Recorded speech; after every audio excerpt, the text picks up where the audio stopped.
Hey guys, so I finally managed to get my hands on the Droid Turbo. It's the Motorola's latest phone. It's essentially an upgrade of the 2014 Moto X. I got it at the Verizon store today after a few debacles to say. I got the 32 gig ballistic nylon. As you can see on the back, maybe you can't really see it too well on the camera, but it's got this nice fabric back. This is the ballistic nylon. It's got a pretty cool texture to it. It's not rubber, it's more like a fabric. And this is covering essentially the whole back except for the rim, maybe the edges. And it's got the nice Gorilla Glass on the front, something you'd think would be as expected. It's got some buttons on the side. It's got the power button, the main power button. It's also got the toggle up and down volumes. It's got the headphone jack in the front and the power jack square in the center on the bottom.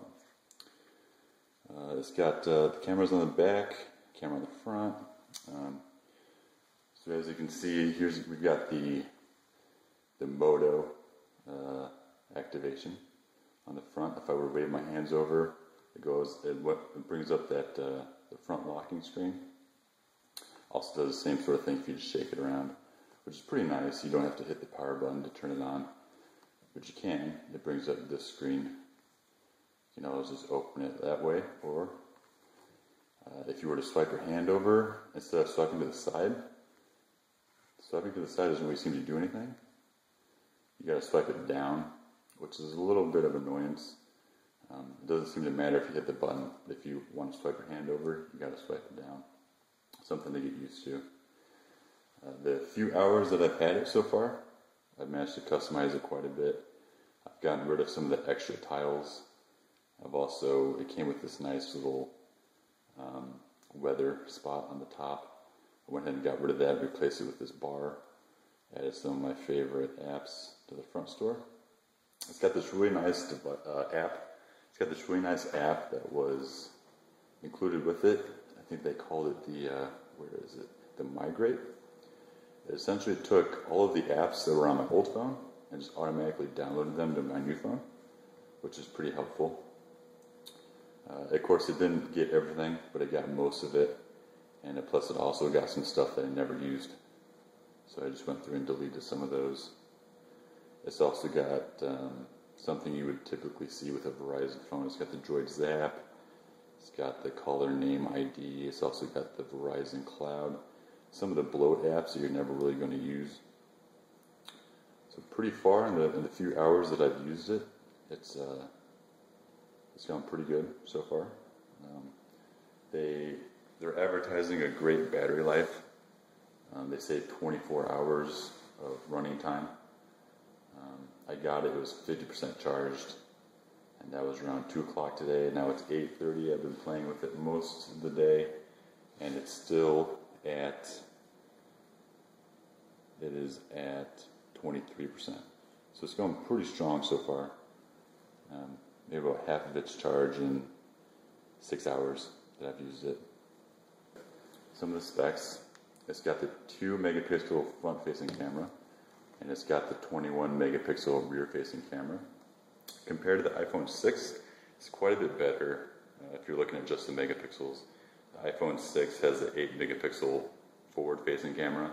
It's only got 1.2 megapixels front-facing. It also comes in 2 options for the storage. It's all internal storage, there's no external. We've got 32 gigabyte option, which is what this is. And there's also the 64 gigabyte option.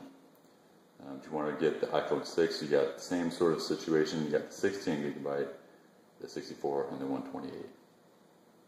If you're interested in the RAM, this has got 3 gigabyte RAM, whereas the iPhone 6 has 1 gigabyte. Processor in this guy is got the 2.6 gigahertz quad core, the Snapdragon, which is top of the line at the moment.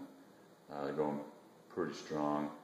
I haven't noticed any choppiness when I've just been using it. I haven't really been using any heavy games, but I have been using YouTube, Facebook, some Snapchat, quite heavy applications. Not as heavy as video games, but I haven't noticed any any issues.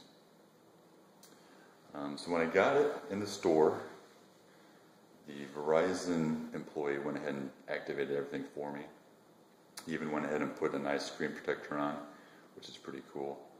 And but I didn't have a chance to open the box yet. So let's see what's in the box. It's got some nice packaging, as you would expect. So let's see. Got a nice box, Droid Turbo. This is a Verizon exclusive phone.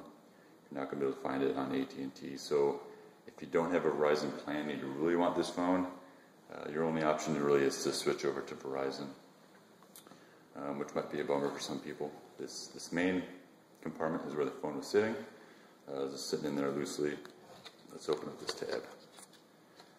Alright, nothing in there. Okay, so this is a booklet, looks like. It's probably my user manual that I just tore open. Let's see here. Yep, here we go. Manual. Get to know your phone. Different languages. Product safety and warranty information. I'll go ahead and look at that later. We've also got the turbo charger. So the way this works is it's made specifically for the phone. They're advertising that you can charge 80% of the phone within the first 15 minutes, which is great. I haven't had a chance to use it. It will also work with regular chargers. You see on the back it says turbo power supply. I do know, I'll have to look it up to see if this is the same situation, but I have heard that if you use a turbocharger with your battery, it might drain the battery or ruin the lifespan of the battery over time. I'll have to do some research on that and see if that's actually the case. Let's see, we've got the USB.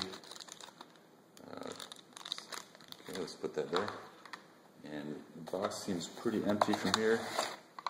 Yeah, nothing else in there. Overall, pretty standard, I think. Nothing too special. Okay, after a few days of playing around with it, I think I'll make a follow-up video, and we'll see how it performs day-to-day use. Thanks so much for watching. See you next time.